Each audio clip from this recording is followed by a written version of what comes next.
Kita bersyukur kepada Tuhan. Sebenarnya yang kita peringati pada hari ini adalah Yohanes 3:16, di mana dikatakan karena demikian Allah mengasihi isi dunia ini, sehingga dikaruniakannya anaknya yang tunggal itu, supaya barang siapa yang percaya kepadanya tidak binasa, melainkan beroleh hidup yang kekal. Barang siapa yang percaya kepadanya, siapa saja yang percaya kepadanya, siapa saja termasuk kita semua yang berhimpun di sini, apapun latar belakang saudara, suku, agama saudara, berita bagi saudara, Allah Bapa mengasihi saudara, dan Dia tidak ingin saudara binasa. Dia mau supaya saudara sampai kepada hidup yang kekal. Oleh sebab itu Dia mengirimkan anaknya ke dunia ini, lahir menjadi manusia. Itulah Dia Tuhan Yesus Kristus, supaya barang siapa yang percaya kepadanya tidak binasa, melainkan beroleh hidup yang kekal. Tidak binasa, tidak binasa, melainkan beroleh hidup yang kekal. Jadi ada dua perkara. Ada manusia ini yang akan binasa, ada yang beroleh hidup yang kekal.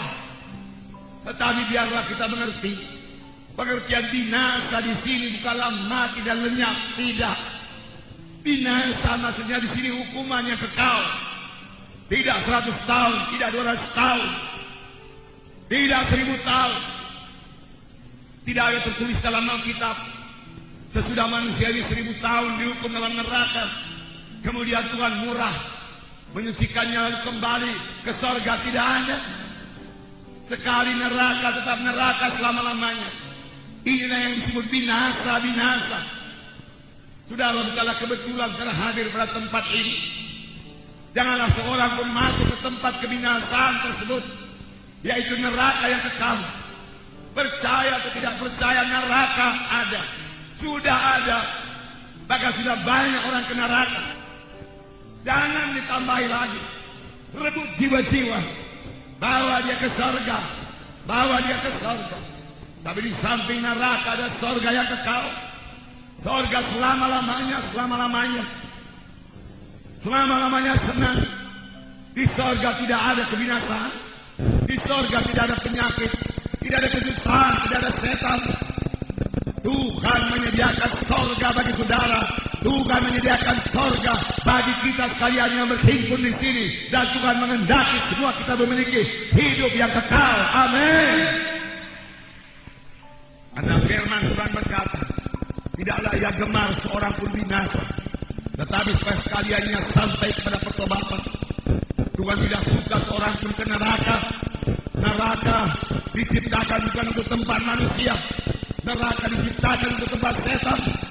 Tetapi pengikut setan, orang-orang berdosa yang tidak mau bertobat, yang cinta kepada dosanya, yang cinta kepada kegelapan, yang cinta kepada kuasa-kuasa kegelapan, tidak akan mewarisi hidup yang kekal, tapi beroleh hukuman yang kekal. Jadi yang kita peringati pada hari ini, Yohanes 3:16 digenapkan Tuhan. Firman Tuhan berkata, sebagai anak-anak Tuhan bahkan kita harus mengetahui dengan pasti apakah kita sudah selamat atau belum, apakah kita sudah lahir baru atau belum. Dan kita harus mengetahui dengan pasti kalau kita mati kemana. Kalau kita mati sebagai anak-anak Tuhan, firman Tuhan berkata kita ke surga, di bawah Allah bersama-sama dengan Dia. Kalau kita hidup dalam Tuhan dan mati dalam Tuhan. 1 Tesalonika berkata mengenai orang yang mati, janganlah kamu bodoh, biarlah kamu mengetahui semua orang yang mati dalam Tuhan di bawah Allah besertanya. Keselamatan ditentukan oleh hubungan pribadi kita dengan Yesus. Keselamatan jiwa, keampunan dosa, lahir baru, hidup yang kekal, semua itu sejalan, bukan ditentukan oleh pencatatan nama di gereja. Firman Tuhan berkata dalam 1 Yohanes pasal 5 ayat 11 dan 12 dikatakan, Dan inilah kesaksian itu. Allah telah mengaruniakan hidup yang kekal kepada kita. Dan hidup itu ada di dalam anaknya. Barang siapa memiliki anak, ia memiliki hidup. Barang siapa tidak memiliki anak itu, ia tidak memiliki hidup. Semuanya ini dituliskan kepadamu supaya kamu yang percaya kepada nama anak Allah itu tahu ataupun mengetahui bahwa kamu memiliki hidup yang kekal. Di sini dikatakan, inilah kesaksian itu. Allah telah mengaruniakan hidup yang kekal kepada manusia ini. Tetapi siapakah yang selamat? Siapakah yang menerima karunia itu? Di sini dikatakan, barang siapa memiliki anak. Anak ditulis dengan huruf besar. Maksudnya bukan keturunan. Bukan maksudnya barang siapa yang memiliki keturunan dia memiliki hidup yang kekal. Tidak. Maksudnya di sini barang siapa yang memiliki Yesus, ia memiliki hidup yang kekal. Barang siapa tidak memiliki Yesus, ia tidak memiliki hidup yang kekal.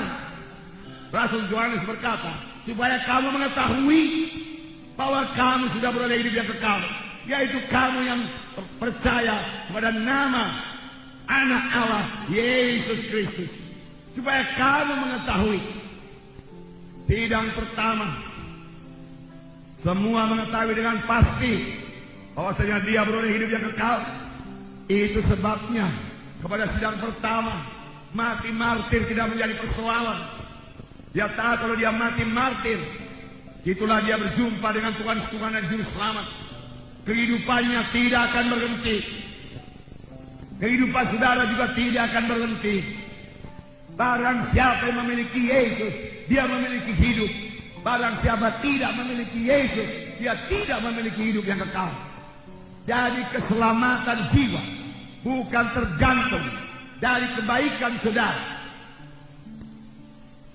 Firman Tuhan berkata, kebaikan manusia ini, kejujuran manusia ini hanya sebagai kain lapuk di hadapan Tuhan.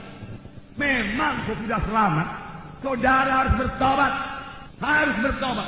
Dan sesudah kita selamat, yaitu sesudah kita menerima Yesus sebagai Tuhan dan Juru Selamat kita sanggup melawan dosa itu. Mengapa? Karena kita tidak sendiri lagi. Ada Yesus dalam hati kita. Kita tidak sendiri. Ada Yesus dalam hati kita.